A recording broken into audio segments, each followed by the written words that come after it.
पिछली क्लास में हमने characteristics of a sound wave का फर्स्ट पार्ट कंप्लीट किया और वही बड़ा इंटरेस्टिंग था। आज हम लोग कर लेंगे अपना इसका सेकंड पार्ट और आज हमारा जो है characteristics of sound wave topic पूरी तरीके से कंप्लीट हो जाएगा।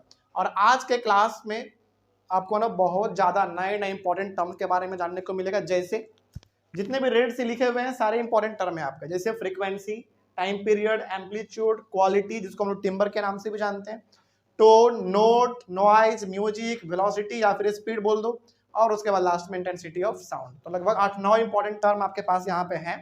इन सभी को हम लोग आज डिस्कस करेंगे और आज के क्लास में हमारा पूरा characteristics of a sound wave topic complete हो जाएगा। तो आज का क्लास बहुत इंपॉर्टेंट इसलिए हो जाता है क्योंकि इसमें बहुत सारी चीजें आपके लिए नए हैं, तो बहुत ध्यान से समझिएगा। और नीचे में एक हमारे पास डायग्राम भी हम लोग बनाते हुए चलेंगे, चीजों को समझते हुए चलेंगे, ठीक है। अच्छा, आगे बढ़ने से पहले इसमें क्या लिखा हुआ है वो तो हम लोग आज डिस्कस करेंगे ही, लेकिन इस प्रकार का एक ग्राफ हमने पिछले वाले क्लास में ही बनाया था। क्या बिना कुछ अभी बताए आप इसमें रीजन ऑफ कंप्रेशन और रीजन ऑफ रेनफेक्शन ड्रॉ कर सकते हैं? बिल्कुल कर सकते हैं। चलिए एक बार कर लेते हैं।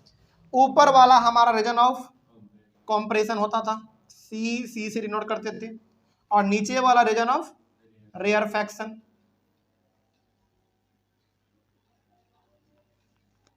इतना तो हम लोग जानते थे। उसी प्रकार से हमको पता था यहाँ पे पीक होता है जिसको हम लोग क्रस्ट के नाम से भी जानते हैं, और नीचे हमारा वैली होता था जिसको हम लोग ट्रफ के नाम से भी जानते थे। इतना हम लोगों को पता है। हाँ, एक बात और, ये जो सीधा लाइन दिख रहा है इसको हम लोग क्या बोलते थे? मीन पोजीशन बोलते थे। तो इसको भी आप लिख लीजिए ताकि आप भूल ना जाएं। इसको हम लोग मीन पोजीशन के नाम से जानते हैं। चलिए, इतना तो हम लोग जानते हैं पिछले वाले क्लास से। अब आज के क्लास में नया क्या है थोड़ा सा इसके बारे में बात करते हैं। चलिए यहाँ पे आ जाइए, बहुत ध्यान से समझिएगा। सबसे पहला आपका फ्रीक्वेंसी है। क्या होता है फ्रीक्वेंसी? देखा जाए द नंबर ऑफ कंप्लीट ऑक्सीलेशंस। अच्छा, यहाँ पे ना चूंकि आ गया तो हम थोड़ा सा आपको बता ही देते हैं, फिर आगे बढ़ते हैं। इंपॉर्टेंट है, किसी किसी बुक में या फिर कहीं कहीं पर ऑक्सीलेशन के जगह पर वाइब्रेशन लिखा होगा। ऑक्सीलेशन के जगह पर वाइब्रेशन लिखा होगा, तो इसको थोड़ा सा आप लोग ठीक कर लीजिएगा। मतलब कि यहाँ पे ठीक है, मान लीजिए कि आपको रेफरेंस बुक पढ़ते हैं दूसरा वाला, वहां पे वाइब्रेशन मिल जाता है ऑक्सीलेशन के बदले में, तो दोनों का मतलब आपको सेम समझना है, ठीक है। चलिए आगे बढ़ते हैं।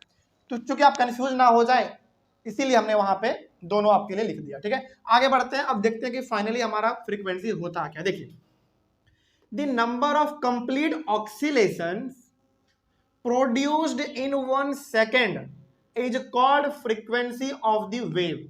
सबसे पहले तो आपको इसमें समझना पड़ेगा कि ऑक्सीलेशन क्या होता है, तभी फ्रीक्वेंसी को हम लोग समझ पाएंगे। ऑक्सीलेशन का मतलब होता है कि जो चीज जहां से चला उसी हाइट पे यदि दोबारा आ गया तो उसको हम लोग कहते हैं वन ऑक्सीलेशन, यानी कि वन वाइब्रेशन। एग्जाम्पल देखिए इसका, आराम से आप समझ जाएंगे। जैसे एग्जाम्पल लेते हैं, बहुत ध्यान से समझिएगा, ठीक है। ये हमारा है, क्या बताइए, रीजन ऑफ कंप्रेशन का सबसे हाईएस्ट वाला पॉइंट, जिसको हम लोग पीक या फिर क्रस्ट के नाम से भी जानते थे, ठीक है। मान लीजिए कि यहाँ पे हमारा कोई एक पार्टिकल है, वाइब्रेट कर रहा है, तो वाइब्रेट करने का डायरेक्शन से किधर होगा? यहाँ से जाएगा नीचे और फिर यहाँ अपने सेम हाइट पे आ जाएगा। मान लीजिए कि दोनों का हाइट हमारा क्या है? सेम है, मान लीजिए। और इसी प्रकार का हमारा रेयरफेक्शन में भी हो सकता है। मान लीजिए यहाँ पे है हमारा पहला पॉइंट और दूसरा पॉइंट हमारा यहाँ पर है। तो सपोज कर लीजिए, मान लीजिए, चलिए मान लेते हैं कि ये वाला पॉइंट हमारा वाइब्रेट करना चालू किया, यहां से चला, ऐसे वाइब्रेट करते करते करते कहां पहुंच गया? यहां पहुंच गया। यानी कि यदि ये सेम हाइट पे यदि पहुंच जाता है वाइब्रेट करने के बाद, इसको हम लोग कहेंगे कि हमारा यहाँ पे ऑक्सीलेशन हुआ। वो भी कितने बार? एक बार, क्योंकि ये जिस हाइट से चला था उसी हाइट पे दोबारा आ गया, तो ऑक्सीलेशन कितना हुआ? एक हुआ। या फिर आप इसको बोल सकते हैं वाइब्रेशन कितना हुआ? एक हुआ। मान लीजिए फिर ये दोबारा चलता है इससे, फिर यहाँ पे आ जाता है, तो कितने बार आया? वो 2 बार आ गया, एक बार इस हाइट पे और एक बार इस हाइट पे, तो ऑक्सीलेशन कितने हो गए? 2। या फिर वाइब्रेशन कितने हो गए? 2 हो गए। तो ऑक्सीलेशन बोलो या वाइब्रेशन बोलो, बात सेम है, ठीक है। तो वही यहाँ पे लिखा गया है कि the number of complete oscillation produced in 1 second is called frequency of the wave. यानी कि वेव में, इस प्रकार के स्ट्रक्चर में 1 सेकेंड के अंदर कितना ऑक्सीलेशन हो रहा है वही हमारा फ्रीक्वेंसी कहलाएगा। इसको थोड़ा सा ऐसे भी समझ लीजिए। मान लीजिए कि 1 सेकेंड में चलो एक ना यहाँ पे हम थोड़ा सा आपको समझाने के लिए इसको मिटा देते हैं, नहीं तो आप कंफ्यूज हो रहे होंगे शायद, इसको छोड़ दो आप। एग्जाम्पल बस हम लोग कंप्रेशन को लेके समझते हैं, और सेम तरीके का बिहेवियर हमारा रेयरफैक्शन में भी होता है, जैसा इसमें वैसा इसमें भी, ठीक है। तो सपोज कीजिए कि यहाँ से हमारा ये पार्टिकल वाइब्रेट करना चालू किया, ऐसे गया और यहाँ पे आ गया, तो ये सेम हाइट पे आ गया, तो ऑक्सीलेशन कितना हुआ, 1 हुआ। फिर यहाँ से चला और फिर यहाँ पे आ गया, तो ऑक्सीलेशन कितना हो गया, 2 हो गया। तो मान लीजिए कि इस पार्टिकल को यहाँ से यहाँ आने में मात्र 1 सेकेंड लगा। 1 सेकेंड में ये ऑक्सीलेशन कितने बार किया, 2 बार किया। वही होता है हमारा फ्रीक्वेंसी, यानी कि 1 सेकेंड के अंदर कितने बार हमारे ऑक्सीलेशन कंप्लीट हो रहे हैं, उसी को हम लोग कहते हैं फ्रीक्वेंसी। सिंपल सी बात है। यदि यहां से यहां आया है, इसका मतलब है यदि 1 सेकेंड टाइम लेकर यहां से यहां इस पार्टिकल को आने में लगा 1 सेकेंड, तो फ्रीक्वेंसी कितना हुआ, 1। मान लीजिए कि 1 सेकेंड के अंदर ये वाला पार्टिकल यहां आया और फिर यहां भी आ गया, 1 सेकेंड के अंदर ही, तो फ्रीक्वेंसी कितने हो गए, 2 हो गए। तो फ्रीक्वेंसी का सिंपल सा मतलब क्या हो गया कि 1 सेकेंड में कितना वो ऑक्सीलेशन कंप्लीट करता है। और कंप्लीट कब समझा जाएगा, जहां से वो शुरू किया होगा उसी हाइट पे यदि वो आ जाता है तो हमारा ऑक्सीलेशन 1 हुआ, फिर चलेगा, फिर उसी हाइट पे आ जाएगा तो ऑक्सीलेशन हमारा 2 हो गया। तो 1 सेकेंड के अंदर कितने बार वो ऑक्सीलेशन कंप्लीट करता है, उसी को हम लोग कहते हैं फ्रीक्वेंसी। मान लीजिए कि 1 सेकेंड में ऑक्सीलेशन 20 बार होता है, तो फ्रीक्वेंसी कितना हो जाएगा, 20 हो गया। मान लीजिए कि 1 सेकेंड में ऑक्सीलेशन 50 बार हो जाता है, यानी कि 50 बार अप एंड डाउन कर लेता है 1 सेकेंड में, तो फ्रीक्वेंसी कितना, 50 हो जाएगा। सिंपल, यही हमारा कहलाता है फ्रीक्वेंसी। फ्रीक्वेंसी में कोई डाउट नहीं होना चाहिए। आगे बढ़ते हैं। फ्रीक्वेंसी इज रिप्रेजेंटेड बाई, ये वाला देख लो, बहुत ध्यान से इसको समझना, ये भी मत कैलकुलेट कीजिएगा, ये कुछ इस प्रकार का है, ऐसे कर दीजिएगा। आगे वेलोसिटी भी आएगा, तो v को हम लोग केवल ऐसे कर देंगे और फ्रीक्वेंसी को थोड़ा सा ऐसे करके इसे मोड़ देंगे। तो और यही तरीका आप अपनाइएगा चैप्टर में, क्योंकि 2 चीज आपको लगातार सेम दिखेगा, फ्रीक्वेंसी के लिए ये और वेलोसिटी के लिए ये। तो वेलोसिटी को सिंपल ऐसे लिखना, आगे मिलेगा आपको, यहाँ पे मिल जाएगा, कहाँ गया, हाँ ये मिल जाएगा आपको यहाँ पे, और फ्रीक्वेंसी को ऐसे कर दीजिएगा, ठीक है, ताकि आपको पता चलता रहे।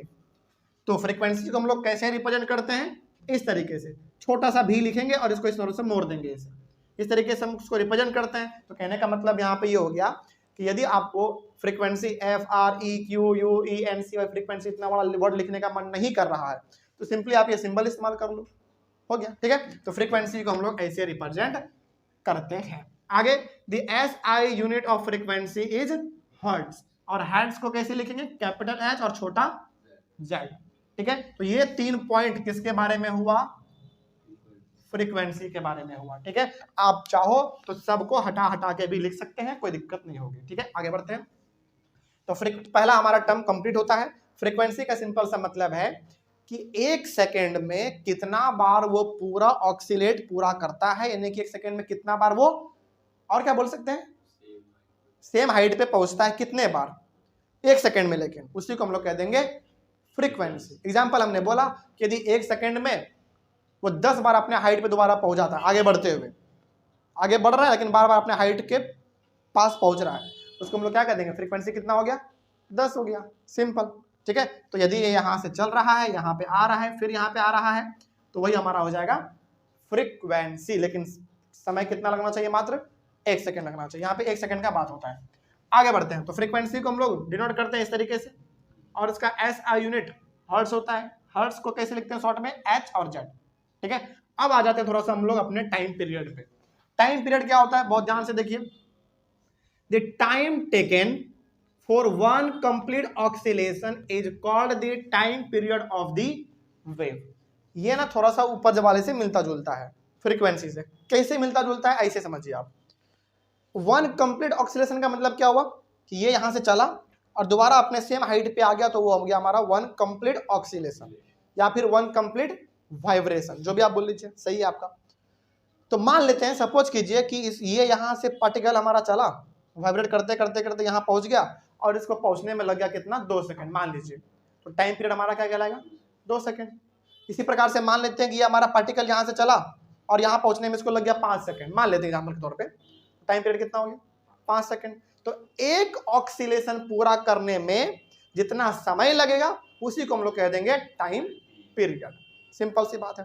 याद रखिएगा, फ्रीक्वेंसी का बात हम लोग जब भी करते हैं तो उसमें 1 सेकेंड के अंदर बात होता है, लेकिन इसमें कि एक ऑक्सीलेशन पूरा करने में कितना समय लगा उसी को हम लोग कह देते हैं टाइम पीरियड।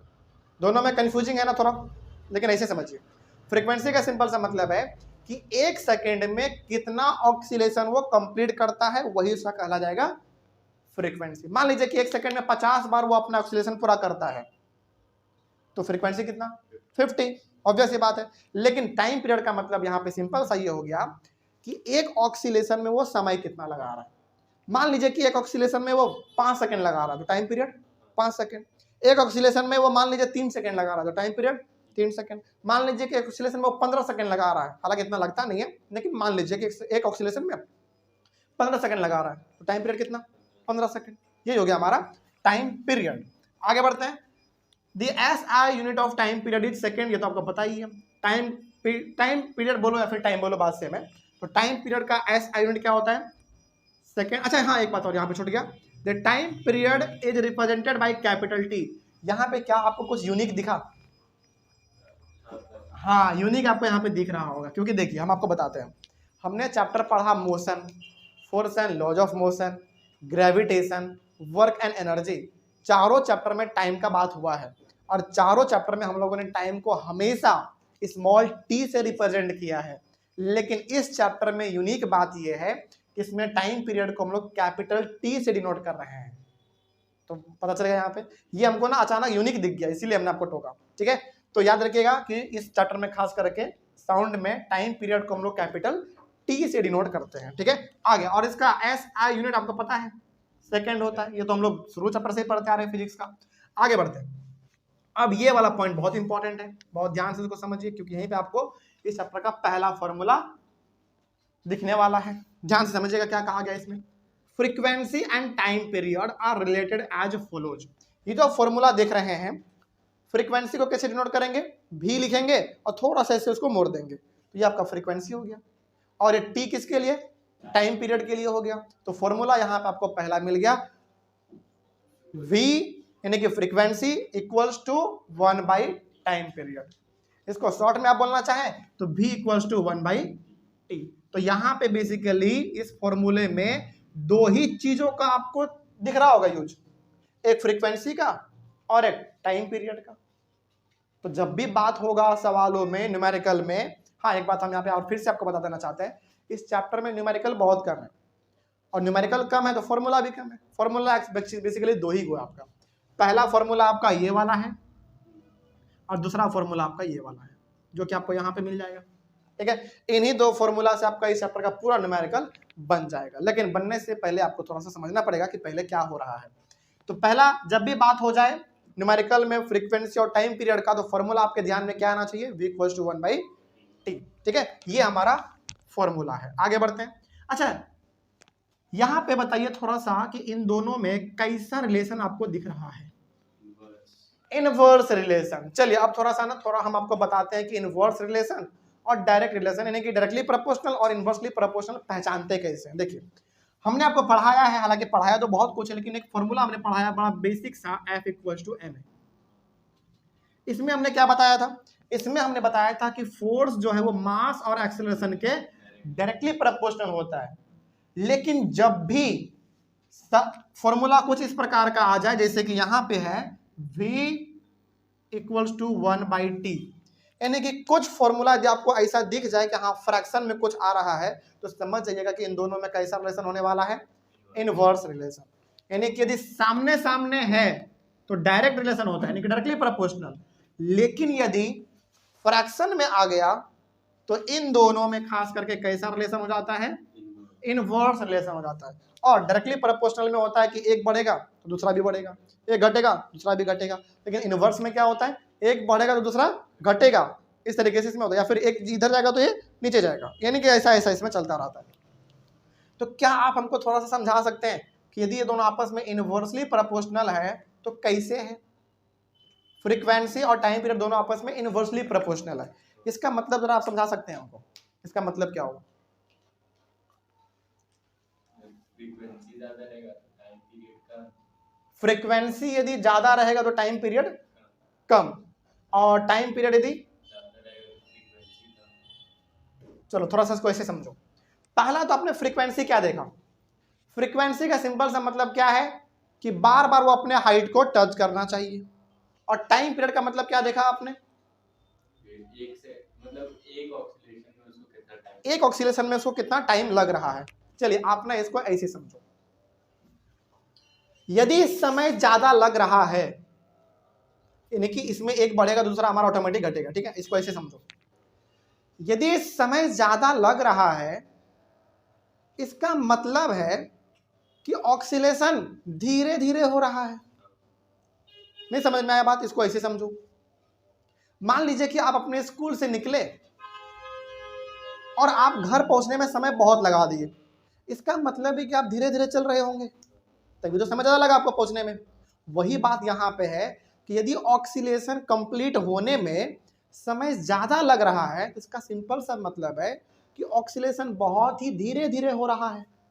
तो बताओ यहां पे ज्यादा क्या था, टाइम पीरियड, लेकिन घट क्या गया हमारा, फ्रीक्वेंसी घट गया। ऑक्सीलेशन मतलब फ्रीक्वेंसी घट गया, तो एक बढ़ा तो एक घटा ना, यही हमारा रिलेशन कहलाता है इस वाले फॉर्मूले में। यानी कि एक बढ़ेगा तो एक हमारा ऑटोमेटिक घटेगा, कोई दिक्कत नहीं इसमें। इसमें देखा आपने कि समय ज्यादा लग रहा है, इसका मतलब समय ज्यादा लग रहा है, इसका मतलब कहीं ना कहीं ऑक्सीलेशन धीरे धीरे हो रहा होगा, तभी तो समय ज्यादा लग रहा है। यदि फटाफट होता तो बात कुछ और होता, लेकिन यहाँ पे समय यदि ज्यादा लग रहा है ऑक्सीलेशन होने में, इसका मतलब ऑक्सीलेशन धीरे धीरे हो रहा होगा। तो समय हमारा ज्यादा है लेकिन ऑक्सीलेशन कम है, यानी कि टाइम पीरियड ज्यादा है तो फ्रीक्वेंसी कम है। तो एक बढ़ेगा जिसमें एक घटेगा, इसीलिए हम लोग इसको क्या कह देंगे, इनवर्सली प्रोपोर्शनल। और इनवर्सली प्रोपोर्शनल का फॉर्मूला, डायरेक्टली प्रोपोर्शनल का फॉर्मूला पहचानने आ गया। यदि इस प्रकार का है रहे सामने सामने तो डायरेक्टली प्रोपोर्शनल, और यदि कुछ फ्रैक्शन में दिख जाए आपको इस प्रकार का तो वो हमारा इनवर्सली प्रोपोर्शनल का फॉर्मूला हो जाता है। ठीक है, चलिए आगे बढ़ते हैं और आते हैं हम लोग अपने टॉपिक पे दोबारा। तो ये वाला हमारा हो गया कंप्लीट, या इस वाले में आ जाओ। The faster the oscillation the higher is the frequency and higher is the pitch. इसमें ना किस किस चीजों के ऊपर बात हुआ है थोड़ा सा समझते हैं। पिच के बारे में बात हुआ, फ्रीक्वेंसी के बारे में बात हुआ, और ऑक्सीलेशन के बारे में बात हुआ। बहुत ध्यान से समझिए आप, कितना एकदम अच्छा पॉइंट इसमें लिखा गया है। यदि ऑक्सीलेशन जल्दी जल्दी होगा तो बताइए ऑटोमेटिक फ्रीक्वेंसी हमारा बढ़ जाएगा कि नहीं। यानी कि बहुत जल्दी जल्दी वो अपने हाइट पे जा रहा है, बहुत जल्दी जल्दी, इस तरीके से हाइट बार बार वो अपना टच कर रहा है बहुत जल्दी जल्दी से, तो इसका मतलब क्या है कि ऑक्सीलेशन तो हमारा बढ़ ही रहा है। अब जब ऑक्सीलेशन बढ़ेगा तो सिंपल सा हमारा क्या बढ़ रहा है, फ्रीक्वेंसी बढ़ रहा है। तो वही बात यहाँ पे कहा गया था कि द फास्टर द ऑक्सीलेशन, कि जितना फास्ट ऑक्सीलेशन होगा, इस तरीके से जितना फास्ट होगा उतना ज्यादा फ्रीक्वेंसी होगा, सिंपल सी बात है। ठीक है, और उतना ही ज्यादा आपका पीच होगा। पीच का मतलब होता है सुरीलापन, यानी कि हम बॉयज का वॉइस ना थोड़ा सा कर्कश होता है, गर्ल्स का वॉइस थोड़ा सा शार्प होता है, बहुत ही मीठा होता है, यानी कि वो लोग बोलती हैं कुछ तो थोड़ा सा पीच उनका हाई होता है, हमारा पीच थोड़ा सा लो होता है। लो कहने का मतलब हमारा आवाज थोड़ा सा घर घर टाइप का निकलता है, कर्कश आवाज निकलता है, लेकिन लड़कियों का आवाज थोड़ा सा हाई पीच वाला निकलता है। अब पीच को लेकर डायग्राम बॉयज का और गर्ल्स का दोनों अलग होता है, इसको आप ऐसे समझ लो। ये डायग्राम जो बना रहे हैं अभी, ये किसके लिए होगा, पीच के लिए। तो ये डायग्राम पीच के लिए है, आप इसको बना लीजिएगा। ऑनलाइन वाले बच्चे खास करके आप लोग क्या करेंगे, पहले तो इसका स्क्रीनशॉट लेके एक जगह पे आप लिख लीजिए, ठीक है। पूरा लिख देने के बाद, यानी कि इस डायग्राम के बाद आप एक डायग्राम बना लीजिएगा पीच का। पीच कुछ इस प्रकार का होता है, समझिए बहुत ध्यान से। कैसे पहचानेंगे कि हाई पीच है या लो पीच है, ऐसे। क्या पढ़ा आपने इसमें, ऑक्सीलेशन क्या होगा, बहुत तेज होगा। यदि ऑक्सीलेशन तेज हो रहा है इसका मतलब फ्रीक्वेंसी क्या होगा, ज्यादा होगा। ठीक है, कुछ इस प्रकार का आप समझो।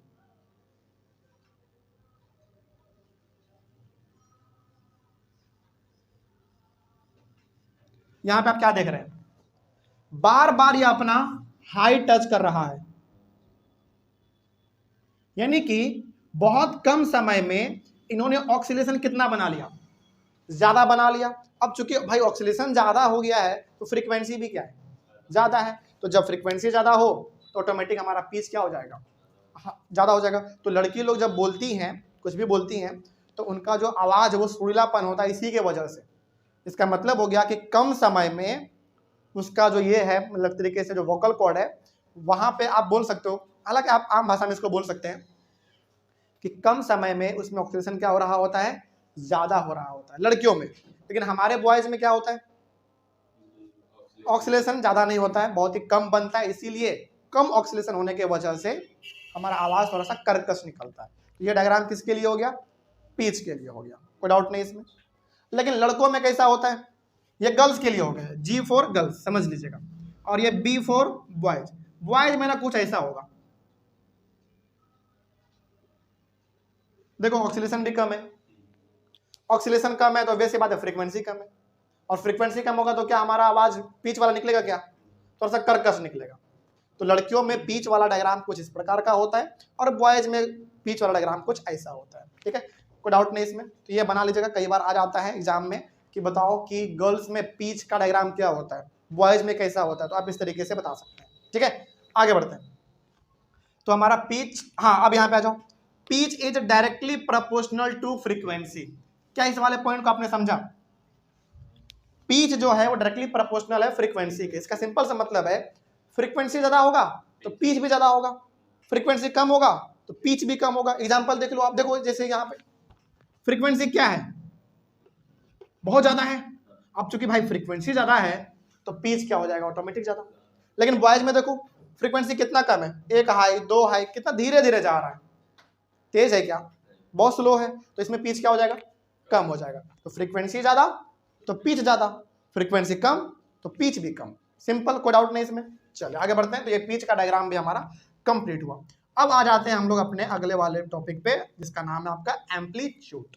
ठीक है, तो यहां से लेकर यहां तक हमारा बेसिकली आप कह सकते हैं कि टाइम पीरियड के बारे में हमने बात किया, और टाइम पीरियड के अंदर ही हम लोग बात क्या कर चुके हैं, पिच के बारे में भी, तो अच्छा है। आगे बढ़ते हैं। अब एम्पलीट्यूड क्या होता है थोड़ा सा इसके बारे में समझा जाए। देखिए, द मैक्सिमम डिस्प्लेसमेंट, डिस्प्लेसमेंट मतलब क्या समझो आप, डिस्टेंस समझो।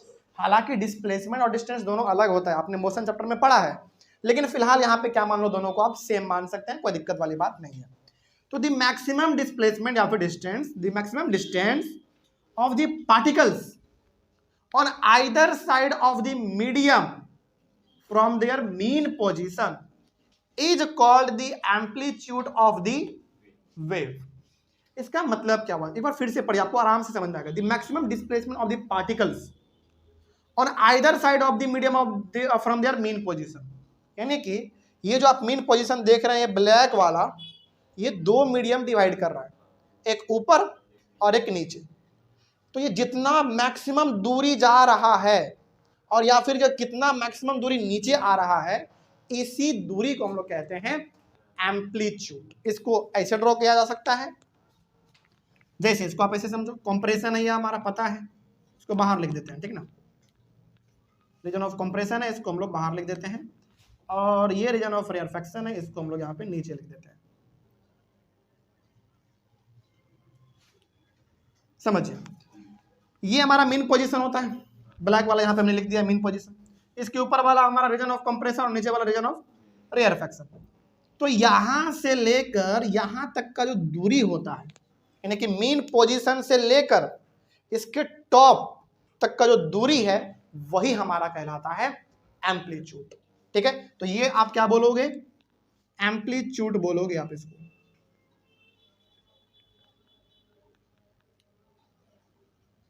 इसको आप एम्पलीट्यूड बोलोगे। उसी प्रकार से आपका ये वाला भी होता है, जैसे नीचे भी होता है, जो चीज ऊपर के लिए एप्लीकेबल है वो चीज नीचे के लिए भी एप्लीकेबल है। तो ये भी आपका क्या कहलाएगा, एम्पलीट्यूड, ये भी कहलाएगा आपका, सिंपल। ठीक है, तो वही यहां पे कहा गया था कि the maximum displacement of the particles, यानी कि रीजन ऑफ कंप्रेशन में जो पार्टिकल्स है वो मैक्सिमम दूरी कितना जा रहा है ऊपर, आइदर साइड मतलब ऊपर और नीचे, तो ऊपर कितना और नीचे कितना, वही दूरी हमारा कहलाएगा एम्पलीट्यूड। लेकिन यहीं से मीन पोजीशन से कितना ऊपर या फिर मीन पोजीशन से कितना नीचे, वही हमारा डिस्टेंस या फिर डिस्प्लेसमेंट क्या कहलाएगा, एम्पलीट्यूड कहलाएगा। आगे बढ़ते हैं। Amplitude is represented by capital A. इसको याद रखना बड़ा आसान है, क्योंकि एम्पलीट्यूड है, शुरुआत ही ए से होता है, जिसको रिप्रेजेंट करने का तरीका भी ए है, कैपिटल ए है। यानी कि आपको AMPLITUD इतना बड़ा लिखने का मन नहीं है, सिंपल सा कैपिटल A लिख देना, सामने वाला समझ जाएगा कि ये बात कैसा कर रहा है, एम्पलीट्यूड का बात कर रहा है। ठीक है, आगे चलिए। अब ईमानदारी से फिर से बताइए, जिस तरीके से पिछले वाले क्लास में हमने आपको बताया था कि वेवलेंथ आपका क्या है, डिस्टेंस है, तो उसका होता था SI यूनिट मीटर, उसी प्रकार से एम्पलीट्यूड भी आपका क्या है, एक तरीके से डिस्टेंस ही है, या फिर डिस्प्लेसमेंट भी आप बोलो, कोई दिक्कत नहीं है। तो ये भी जब डिस्टेंस ही है तो इसका भी SI यूनिट क्या होना चाहिए, मीटर ही होना चाहिए, बिल्कुल सही। तो वही यहाँ पे लिखा हुआ है कि the SI unit of amplitude is metre. तो वेवलेंथ और एम्पलीट्यूड दोनों का SI यूनिट मीटर होता है, लेकिन दोनों को रिप्रेजेंट करने का तरीका अलग होता है, इस बात को आप याद रखेंगे। इसको रिप्रेजेंट करते हैं कैपिटल A से, और वेवलेंथ को किससे करते थे, लैम्डा से करते थे। वेरी गुड, चलिए आगे बढ़ते हैं। हाँ, ये हमारा हो गया। आगे, the loudness of sound depends on the amplitude. अब देखो यहाँ पे ध्यान रखना, जब भी हम लोग बात करते हैं पिच का, तो इसको हम लोग जोड़ते हैं किसके साथ पता है, फ्रीक्वेंसी के साथ। याद रखिएगा, जब भी बात होगा पिच का तो उसको हम लोग कनेक्ट करते हैं किसके साथ, फ्रीक्वेंसी के साथ। लेकिन जब भी बात होता है लाउडनेस का, इसको हम लोग जोड़ते हैं किसके साथ, एम्पलीट्यूड के साथ। चलिए अब थोड़ा सा लाउडनेस भी समझ लेते हैं। लाउडनेस का सिंपल सा मतलब है कि कितना आवाज आपका तेज निकल रहा है या फिर कितना धीरे निकल रहा है। जैसे कोई कोई आदमी का आदत होता है बहुत जोर जोर से बोलना, और कोई कोई इतना धीरे बोलता है कि सुनाई नहीं पड़ता सामने वाले को क्या होता है। अब थोड़ा सा समझ लेते हैं कि लाउडनेस का डायग्राम किस प्रकार का होता है। ये हमारा किसका हो गया, ये पिच का डायग्राम हो गया, लिख लिया आपने। अब थोड़ा सा देख लेते हैं कि लाउडनेस का डायग्राम कैसा होता है। वो भी बॉयज के लिए अलग होता है, और सॉरी नहीं, उसमें बॉयज गर्ल्स अलग नहीं, बल्कि उसमें डायग्राम दो बनता है, उसमें अलग नहीं होता, पिच में अलग होता है। सॉरी लापन, क्योंकि लड़कियों का अलग होता है और लड़कों का अलग होता है। लाउडनेस में डायग्राम लड़कों लड़कियों के लिए अलग नहीं होता, लेकिन इसमें दो को बनता है, दिखाते हैं आपको कैसा होता है। अब जो डायग्राम बनाने जा रहे हैं होगा हमारा लाउडनेस का। तो ये एक बात आप बिल्कुल ध्यान से याद रख लीजिएगा कि जब भी बात होगा पिच का तो उसके साथ हम जोड़ते हैं फ्रीक्वेंसी को, जब भी बात होगा लाउडनेस का हम लोग उसके साथ जोड़ते हैं एम्पलीट्यूड को। ठीक है ना। चलिए अब थोड़ा सा डायग्राम इसका देख लीजिए, लाउडनेस का कैसा होता है। लाउडनेस का देखिए, ये हमारा क्या हो गया, मेन पोजीशन, सिंपल सी बात है। लाउडनेस का जब भी बात होगा तो किसका बात होगा, एम्पलीट्यूड का। और एम्पलीट्यूड मतलब मैक्सिमम डिस्प्लेसमेंट, ऊपर या नीचे, तो ऐसा आप कुछ समझो।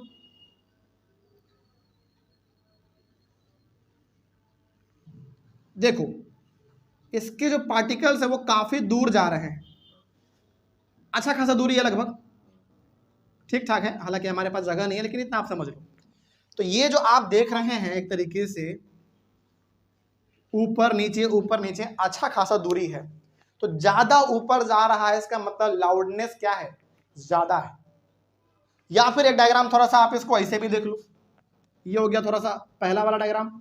दूसरा वाला डायग्राम यहाँ पे देख लो, थोड़ा सा जगह नहीं है इसलिए ऐसा कुछ। क्या इसमें लाउडनेस ज्यादा होगा क्या, बिल्कुल भी नहीं, क्योंकि डिस्प्लेसमेंट बहुत ही कम है इससे कंपैरिजन में। तो जब भी आपका ग्राफ कुछ इस प्रकार का दिखे, ऊपर नीचे बहुत लंबा लंबा, समझ जाएगा ये लाउडनेस ज्यादा है। और यदि जब छोटा छोटा दिख जाए डिस्प्लेसमेंट मीन पोजीशन से ऊपर नीचे छोटा छोटा है, मतलब लाउडनेस क्या है, कम है, सिंपल। तो ये लाउडनेस का पहला वाला और ये हमारा दूसरा वाला। तो इस प्रकार का डायग्राम आप बना लीजिएगा ये डायग्राम बनाने के बाद। ठीक है, हाँ हम मिटाते जा रहे हैं लेकिन आपको लिख देना है पहले। ठीक है, आगे बढ़ते हैं। तो यहाँ पे एक बात आपको ध्यान रखना है, पहला बात तो ये कि पिच किसके ऊपर डिपेंड करेगा, फ्रीक्वेंसी के ऊपर। फ्रीक्वेंसी ज्यादा तो पिच भी ज्यादा, फ्रीक्वेंसी कम तो पिच भी कम। उसी प्रकार से लाउडनेस किस पे डिपेंड करेगा, एम्पलीट्यूड पे। एम्पलीट्यूड ज्यादा तो लाउडनेस भी ज्यादा, एम्पलीट्यूड कम तो लाउडनेस भी कम। एम्पलीट्यूड मतलब सिंपल सा कितना ऊपर और कितना नीचे जा रहा है, तो जितना ऊपर जाएगा उतना लाउडनेस होगा, जितना नीचे ज्यादा जाएगा उतना लाउडनेस होगा। लेकिन यदि कम ऊपर नीचे जा रहा है तो लाउडनेस भी क्या होगा, कम होगा। तो पिच हमारा डिपेंड करता है फ्रीक्वेंसी पे और लाउडनेस हमारा डिपेंड करता है एम्पलीट्यूड पे। कोई डाउट नहीं ना इसमें। चलो, हालांकि हमने यहाँ पे सब चीज लिख दिया है, आगे बढ़ते हैं। हाँ, यहाँ तक हमारा कंप्लीट हुआ। नेक्स्ट हम लोग बात करते हैं क्वालिटी और टिम्बर क्या होता है। यदि आपने यहाँ तक के क्लासों को समझा है ना, मेरा यकीन मानिए आप बहुत ही इंपॉर्टेंट चीज़ों को समझ चुके हैं। अब जो है वो सब बहुत ही आसान आसान चीज़ है। चलिए अब थोड़ा सा मिटा दें हम, इसको आप जरूर बना लीजिएगा।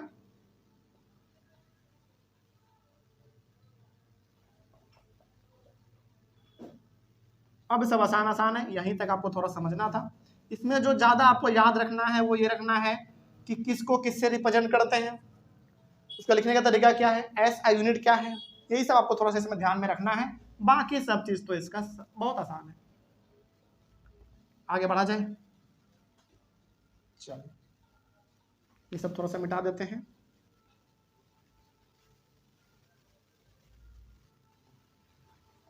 चलिए अब तो कोई दिक्कत नहीं है, आगे बढ़ते हैं। एक नया टर्म हमारे पास आ गया क्वालिटी, जिसको हम लोग टिम्बर के नाम से भी जानते हैं। ये क्या होता है जरा देखा जाए। It is that characteristics of sound which enables us to distinguish one sound from another having the same pitch and loudness. कई बार क्या होता है ना, यानी कि जब शादी ब्याह हो रहा होता है या फिर डीजे उजे कोई गाना वाना बज रहा होता है कहीं पर, तो दो प्रकार का साउंड ना एकदम सेम पिच सेम लाउडनेस के साथ बजता है, यानी कि दोनों का वॉल्यूम बेस वो सब सेम रहता है। लेकिन इसके बावजूद हम बैठ के आराम से पहचान लेते हैं कि अच्छा ये आवाज गिटार का है, ये आवाज ढोलक का है, ये आवाज बांसुरी का है, जबकि सबका वॉल्यूम सेम रहता है, सबका बेस सेम रहता है, सब चीज सेम रहता है। इसके बावजूद हमारा जो कान है उसको आइडेंटिफाई कर लेता है, अच्छा ये जो आवाज है ना ये बांसुरी का है, ये गिटार का है, ये ढोलक का, ये ड्रम का, ये तबला का है। क्यों? क्योंकि साउंड के पास एक क्वालिटी होता है जिसको हम लोग क्या कहते हैं, आप क्वालिटी भी बोल सकते हैं, उसको टिम्बर भी बोल सकते हैं। तो हर प्रकार के साउंड के पास ये खासियत जरूर होता है। जैसे मान लीजिए कि इस रूम में यदि एक साथ 5 इंस्ट्रूमेंट रख दिया जाए म्यूजिक बजाने वाले, और आपको बाहर कर दिया जाए कि आप केवल सुन के बताना कि कौन सा आवाज किससे निकल रहा है, आप आराम से बता देते हैं। क्यों? क्योंकि साउंड के पास क्वालिटी और टिम्बर वाला खूबी होता है, कोई डाउट नहीं इसमें। तो हम लोग जो आराम से बता पाते हैं कि अच्छा ये आवाज गिटार का है, ये आवाज ड्रम का है, ये आवाज तबला का है, तो इसकी क्वालिटी की वजह से बता पाते हैं। हालांकि लाउडनेस और पिच सब सेम रहता है, लेकिन इसके बावजूद भी हम बता देते हैं कि हाँ ये इसका है, वो उसका आवाज है, कोई दिक्कत नहीं। इसी को हम लोग कहते हैं क्या, क्वालिटी या फिर टिम्बर। कहने का मतलब जब साउंड का लाउडनेस और पिच बिल्कुल सेम होता है, इसके बावजूद भी यदि हम उसको डिस्टिंग्विश कर देते हैं, वही हमारा प्रॉपर्टी क्या कहलाता है, क्वालिटी या फिर टिम्बर। सिंपल सी बात है। आगे बढ़ते हैं, अगला क्या है आपका, अगला है टोन। टोन क्या होता है, देखो, a sound of single frequency is called a tone. मतलब कि फ्रीक्वेंसी मात्र एक होगा, फ्रीक्वेंसी एक होगा मतलब ऑक्सीलेशन एक होगा। सिंपल सी बात है। मान लीजिए कि कोई साउंड है, इसका पार्टिकल यहां से वाइब्रेट करना चालू किया, यहां पे आ गया और यहीं पे खत्म हो गया, यानी कि यहीं पे आवाज खत्म, तो ऑक्सीलेशन कितना हुआ, 1 हुआ। ऑक्सीलेशन 1 मतलब वाइब्रेट, सॉरी ऑक्सीलेशन 1 मतलब फ्रीक्वेंसी 1। तो यदि किसी साउंड का ऑक्सीलेशन एक बार होता है और वो तुरंत बंद हो जाता है, चालू होते ही बंद हो गया, उसको हम लोग कह देंगे कि इसको बेसिकली टोन कह देंगे। सिंपल सी बात है।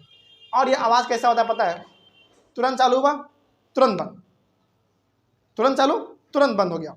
इसका मतलब वो बढ़िया से 2 ऑक्सीलेशन भी कंप्लीट नहीं कर पाया, एक ही पे वो रुक गया, उसी को हम लोग कह देंगे टोन। सिंपल सी बात है। तो यदि साउंड में फ्रीक्वेंसी एक ही बन रहा है, यानी एक ही मतलब ऑक्सीलेशन यदि एक ही हो रहा है, तो हमारा टोन कहलाएगा। सिंपल। अब नोट क्या होता है भाई, इसका जस्ट उल्टा है note. This sound which is produced due to a mixture of several frequency is called a note। यानी कि एक फ्रीक्वेंसी ना बन के बहुत सारा फ्रीक्वेंसी बने, उसको हम लोग क्या कह देंगे, नोट कह देंगे। जैसे हम लोग गाना सुनते हैं, म्यूजिक, ये सब हमारा क्या है, एक नोट ही तो है। क्योंकि क्या उसमें सिंगल फ्रीक्वेंसी है क्या, नहीं। यदि सिंगल रहता ना तो तुरंत चालू होता तुरंत बंद हो जाता, लेकिन इसमें तो लगातार चलता रहता। 3-4 मिनट का गाना होता है, तो 3-4 मिनट यदि गाना चल रहा है, इसका मतलब वो क्या है, नोट है आपका। क्योंकि इसमें फ्रीक्वेंसी कितने बन रहे होंगे, बहुत सारे बन रहे होंगे, अनगिनत। आगे बढ़ते हैं। नॉइज और म्यूजिक याद रखना बड़ा सिंपल है।